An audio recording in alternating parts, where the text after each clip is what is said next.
My son Dashiell looked me up and down at his birthday dinner and laughed. Mom, why are you still wearing those old clothes? Oh, right, because you're broke.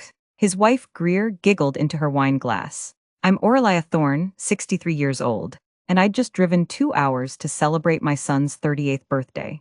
I wore a simple sweater and jeans because I was coming from gardening. Dashiell continued, louder now so everyone at the restaurant could hear. It's embarrassing, honestly. My mother, the broke old woman who can't even afford decent clothes. Good thing Dad left me the business, or we'd all be poor like her. The table went silent. My daughter Sable looked horrified. Dashiell's 12-year-old son Ledger stared at his plate, and I sat there, feeling something inside me break, and then reform into something harder, colder. Let me explain something about my late husband Beaumont and our financial situation. Beaumont built a logistics company from nothing, starting with one delivery truck in 1985. By the time he died 5 years ago, Thorne Logistics owned 15 warehouses, a fleet of trucks, and generated $12 million annually. Beaumont left everything in a very specific way in his will. The business went to Dashiell, who'd worked there since college. Our family home went to our daughter Sable. And to me, Beaumont left what everyone assumed was very little: some savings accounts and miscellaneous real estate holdings. Dashiell had laughed at the reading of the will. Miscellaneous real estate? Dad left you nothing. Mom, that's just lawyer talk for a couple of empty lots. I'd said nothing, just smiled and kissed Beaumont's photograph. My husband had been brilliant, and only I understood what he'd really done. Those miscellaneous real estate holdings were actually the land underneath every single one of Dashiell's warehouses. Beaumont had structured his business carefully. The company leased the land from holding companies that Beaumont owned personally. When Beaumont died, those holding companies transferred to me. Dashiell inherited the business, the trucks, the contracts, and the operations, but I owned the ground everything sat on. Beaumont had explained it to me years before he died. Aurelia, if I give Dashiell everything outright, he'll never value it. He needs to earn his success. But I'm protecting you, the land is yours. As long as he treats you with respect, the leases stay affordable. If he ever forgets who raised him, you have power. I'd agreed, though I never imagined I'd need to use that power. Surely my son would never treat me with such contempt. I'd been naive. The disrespect had been building for years.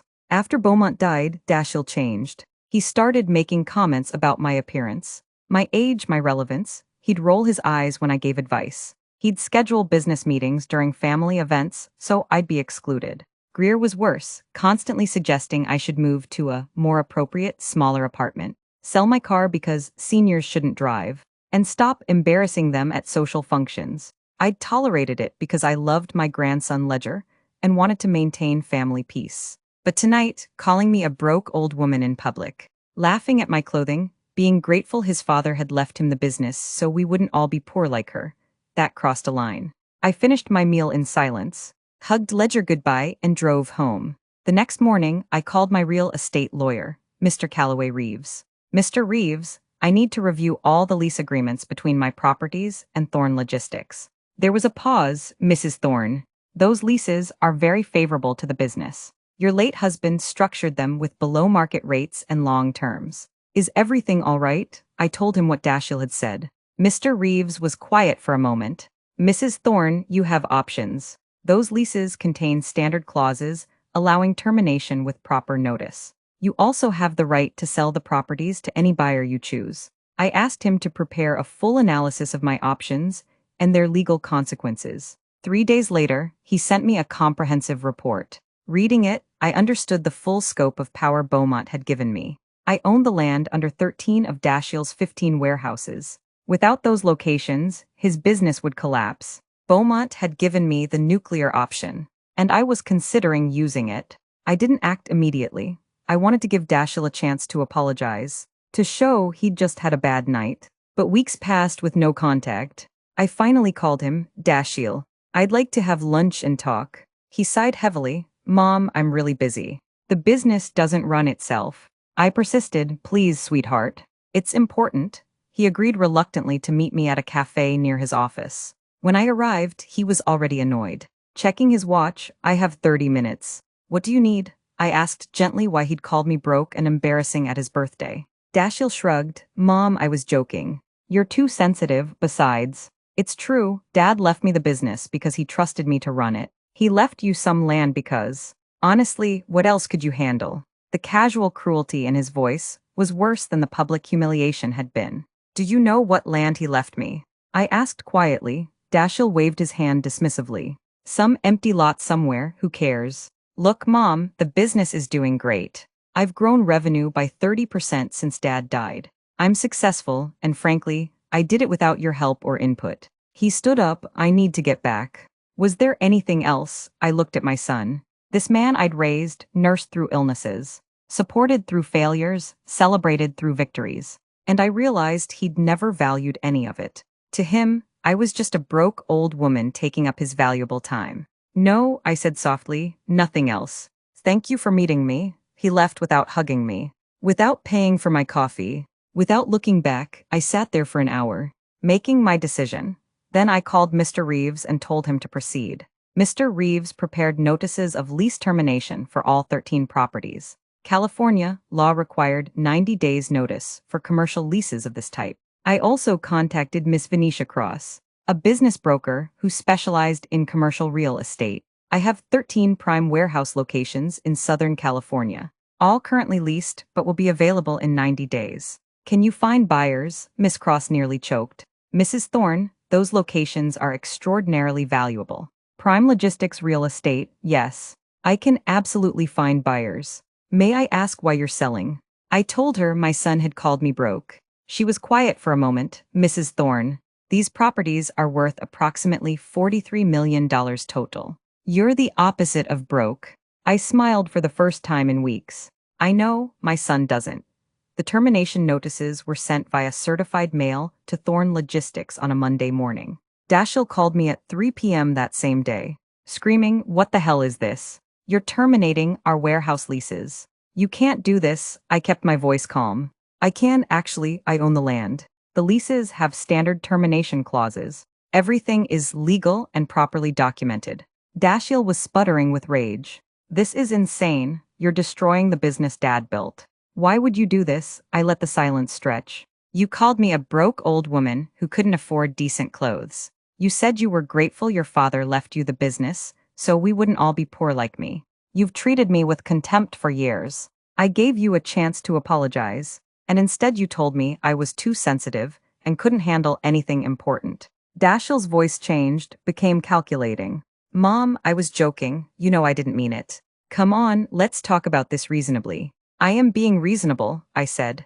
The leases are terminated in 90 days. You'll need to find new locations or negotiate new terms. Dashiell tried threats next. I'll sue you. This is interference with business. Dad would be ashamed of you. I'd expected this, Dashiell. I've consulted with 3 different lawyers. Everything I'm doing is completely legal. Your father structured these holdings specifically to protect me, and he'd be ashamed of how you've treated me. Not of how I'm responding to that treatment.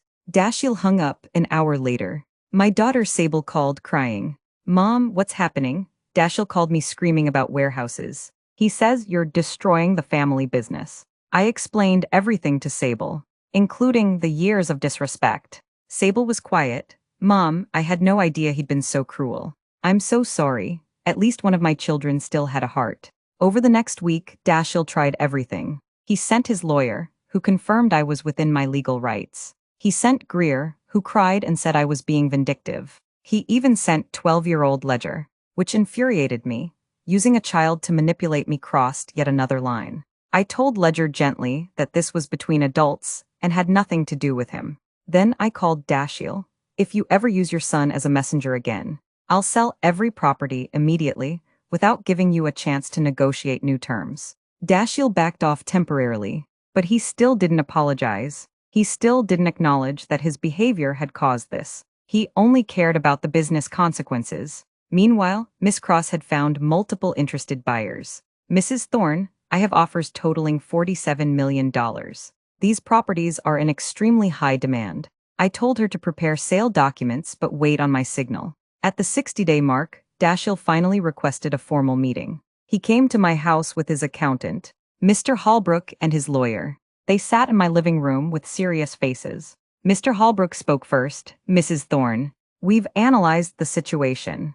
Relocating 13 warehouses would cost approximately $19 million and take at least 18 months. During that time, Thorn Logistics would lose major contracts, likely destroying the business your husband built. I nodded. I understand, Dashiell's lawyer continued. We'd like to negotiate new lease terms. We're prepared to offer market rate, which would be approximately $800,000 annually across all properties. I did quick math. That was 4 times what the current leases charged. I'll consider it, I said, but first, Dashiell, I need to hear something from you. He looked confused. Hear what? I looked at my son directly. An apology. Dashiell's face flushed. You want me to apologize for a joke I made 6 weeks ago? That's what this is about? His lawyer touched his arm, clearly trying to signal that he should just apologize. But Dashiell shook him off. No, this is ridiculous. I'm not going to grovel because you're too sensitive to take a joke. Mom, you're being unreasonable and vindictive. Dad would never have. I held up my hand. Stop, don't tell me what your father would or wouldn't do. Beaumont structured these holdings specifically this way. He explained to me before he died that, if you ever forgot who raised you, I would have powers. He knew you. Dashiell, he knew you might become arrogant with success. And he protected me. Dashiell stood up. Fine, sell the properties, destroy Dad's legacy. But don't expect a relationship with me or your grandson afterward. He walked out. His lawyer and accountant looked horrified but followed him. After they left, I called Miss Cross. Proceed with the sales. I want all 13 properties sold within 30 days. She was delighted. Mrs. Thorne. I have buyers ready immediately. I'll start paperwork today. Then I made another call. This one to my own accountant. I need to understand the tax implications of a $47 million property sale. We discussed strategies, charitable donations, trusts. I decided to put $20 million into a foundation supporting senior citizens facing elder abuse. The irony wasn't lost on me. The rest would secure my future and my daughter Sable's future. I also called Mr. Reeves about one more issue. The house Dashiell lives in. Who owns it? Mr. Reeves pulled up records. You do, Mrs. Thorne. Your husband left the deed to you. Your son has been living there under an informal family arrangement. I smiled coldly. I'd like to formalize that arrangement. Can you draft a lease? It turned out that Dashiell had been living in a house I owned for 5 years without paying rent. The house was worth approximately $2 million in an exclusive neighborhood. Beaumont had bought it for Dashiell as a wedding gift. But legally, the deed was in Beaumont's name, which meant it transferred to me as part of his estate. Dashiell had assumed the house was his. He'd been wrong. Mr. Reeves drafted a lease agreement with market-rate rent, $7,000 monthly. He also drafted a notice informing Dashiell that his current occupancy was month-to-month and could be terminated with 30 days' notice. I had both documents delivered the same day the warehouse properties closed. The sales netted me $47.2 million after fees. The buyers took possession immediately. Thorn Logistics had 60 days to vacate all 13 warehouses. Dashiell showed up at my house at 9 p.m., pounding on the door. I'd expected this and had already called the police non-emergency line to let them know my son might cause a disturbance. When I opened the door, Dashiell was red-faced with rage. You sold them. You actually sold all the warehouses. And now you're charging me rent on my own house. I stayed calm. It's not your house. Dashiell, it's mine. It's always been mine. You've been living there rent-free for 5 years because I allowed it. Dashiell pushed past me into my living room. This is insane. You're destroying everything out of spite because of one comment I made. I shook my head. No, not one comment. Years of disrespect. Years of treating me like I'm worthless. Years of taking everything I've given you for granted. Dashiell's voice dropped to something uglier. You're a bitter old woman who can't stand that Dad trusted me with the business instead of you. Your father trusted you with operations. I said quietly, but he trusted me with the foundation. He knew the difference between running a business and understanding value. Dashiell sneered. What value? You're a housewife who never worked a day in her life. That was the moment I truly understood that my son was beyond reach. I raised you, I said. I supported your father while he built that business. I sacrificed my own career to give you opportunities. And you see that as worthless. Dashiell threw up his hands. Whatever. I'll move out of your precious house. I'll rebuild the business without your warehouses. And you'll die alone, a bitter old woman with no family. He stormed out. I stood in my living room, shaking but also strangely at peace. My son had shown me exactly who he was. I believed him. Over the next 3 months, I watched Thorn Logistics implode from a distance. Without the prime warehouse locations, Dashiell couldn't fulfill contracts. Major clients left for competitors. He'd been forced to take out massive loans to lease new facilities at premium rates in less desirable locations. The business that had generated $12 million annually was now losing money. Dashiell tried to sell it, but with its collapsed client base and massive debt, he found no buyers eventually. He had to declare bankruptcy. I felt no satisfaction in his failure, only sadness that it had come to this. My daughter Sable remained close to me, supported me, understood my choices. She helped me establish the foundation for elder abuse victims. Ledger, my grandson, reached out secretly once he was old enough to have his own phone. I maintained a relationship with him, carefully, never speaking badly about his father, but being available when he needed me. 2 years after I sold the warehouses, Dashiell reached out. He asked to meet for coffee. I almost said no, but decided to hear him out. He looked older, worn down by failure and stress. "Mom, I owe you an apology, a real one." I waited. Dashiell took a deep breath. "I was arrogant and cruel. I took everything you and Dad gave me for granted. I treated you terribly because I thought I'd earned everything myself. I see now that I didn't earn anything. It was all built on foundations you and Dad created." Tears ran down his face. "I lost everything because I didn't value what mattered. The business is gone. Greer left me. I'm living in a rental apartment and working as a regional manager for a logistics company. But the worst part is I lost you. I lost my mom because I was too stupid and arrogant to see what I had." I listened to all of it. When he finished, I spoke carefully. "Dashiell, I appreciate your apology, I do. But you need to understand something. I'm not the same woman you knew. I've built a life that doesn't revolve around waiting for your approval or your respect." "I'm happy now," Dashiell nodded, wiping his eyes. "I know, I don't expect you to forgive me or to help me. I just needed you to know that I finally understand what I lost." We talked for another hour, not like mother and son, but like two people learning to know each other after years apart. It wasn't reconciliation, not yet, but it was a start. I'm 65 now, running my foundation, traveling, living fully. The money Beaumont left me has grown.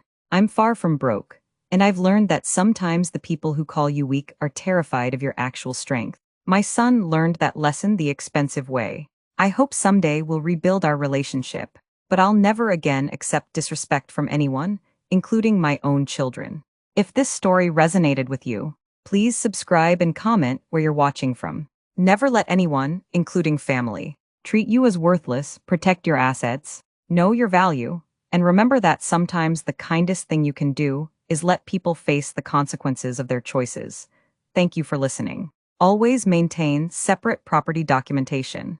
Understand what assets are in your name. Never sign over control to anyone without legal review. Know your worth legally and personally. Respect is earned, not demanded. Before you go, I need to know something. What hit you the hardest? The betrayal, the moment everything fell apart, the twist you never saw coming.